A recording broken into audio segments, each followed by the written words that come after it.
ప్రభుత్వ రక్షణ శాఖకు సంబంధించినటువంటి భారత్ ఎలక్ట్రానిక్స్ సంబంధించినటువంటి బోర్డు మీటింగ్ సమావేశాలు 3వ రోజు ఈ రోజు డార్జిలింగ్ లో ముగిసినాయి.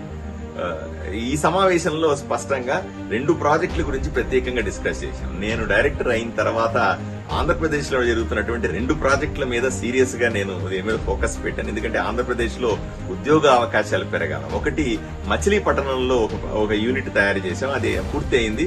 ప్రధానమంత్రి ఎప్పుడు వస్తే దాన్ని ఇనాగ్రేట్ చేయడానికి సిద్ధంగా ఉంది. అది 2 సంవత్సరాలు పూర్తి అయిపోయింది. ఇంకొక ప్రాజెక్టు రీసెంట్ గా మొదలుపెట్టాం. ఇది ఎప్పుడో చంద్రబాబు నాయుడు గారు ముఖ్యమంత్రిగా ఉన్నప్పుడు కియా ఫ్యాక్టరీ ఎదురుగా పాలసముద్రం దగ్గర అనంతపూర్ జిల్లాలో మొదలు పెట్టాలనుకున్న కార్యక్రమం చాలా కారణాల చేత అది మరుగున పడింది.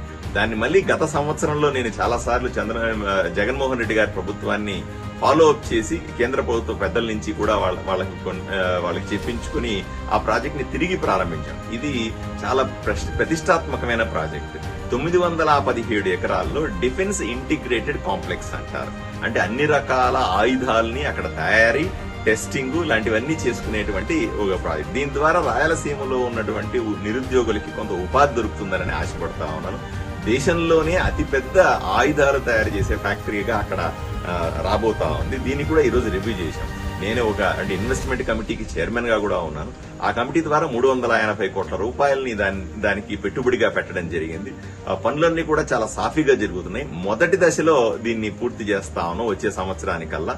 తర్వాత సుమారుగా 7-8 దశల్లో 1,000 కోట్ల రూపాయల పెట్టుబడి అనంతపూర్ జిల్లాకు రాబోతా ఉంది.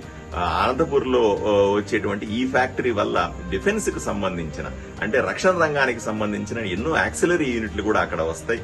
దీన్ని కూడా ఈ రోజు రివ్యూ చేయడం జరిగింది. చాలా సంతృప్తికరంగా పనులు సాగుతున్నాయన్న విషయాన్ని తెలియజేయడానికి నేను సంతోషిస్తా ఉన్నాను. ఈ 2 ప్రాజెక్టులు కూడా వస్తే ఆంధ్రప్రదేశ్ లో మనం ప్రతిష్టాత్మకంగా చేపట్టినటువంటి ఈ ప్రాజెక్టుల వల్ల నిరుద్యోగం తగ్గుతుందనే ఆశ, అదేవిధంగా దేశానికి సేవ చేస్తున్న రాష్ట్రాల్లో ఈ మన రాష్ట్రం కూడా ముందుంటుందనే ఆశపడతా ఉన్నాను.